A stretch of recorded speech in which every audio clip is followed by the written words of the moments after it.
My dear brothers and sisters, we just listened or heard today's readings. And what message do we get from today's readings?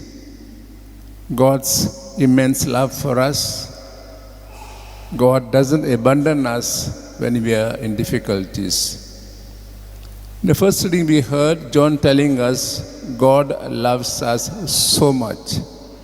A man asked Jesus, "How much do you love me?" And Jesus stretched out his hands on the cross and said, "So much." Sometimes we ask children, "How much do you love Mama? How much do you love Papa?"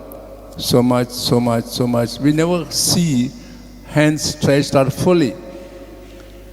And Jesus tells us God loves us that much. If that is so, what should our response be?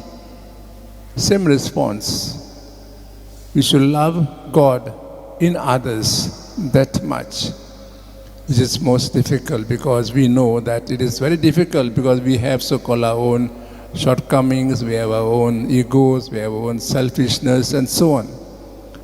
But yet, Jesus tells us, St. John tells us, if God would abide in us, we should love that much. The gospel passage we heard is followed immediately after the miracle of Jesus feeding the 5,000. You will see the same miracle in St. John. And when Jesus performed a miracle, the people wanted to make him king. Perhaps this was the same thought in the mind of disciples and also people. So Jesus sends them away and spends time with God in prayer. He tells us at the end of the day, we should sit by ourselves for some time and do what we call examination of conscience or conscious examinations. Look back at the day and ask, how did I spend my day?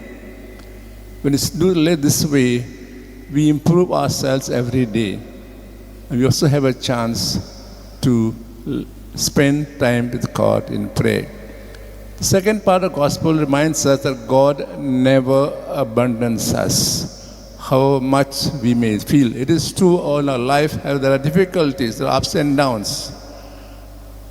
When there are downs, we tend to forget that God is with us, in us. We need to call on Him.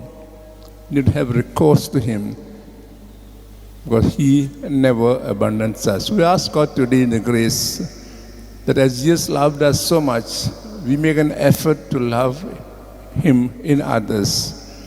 Not so to believe all the time that God accompanies us on a journey in life.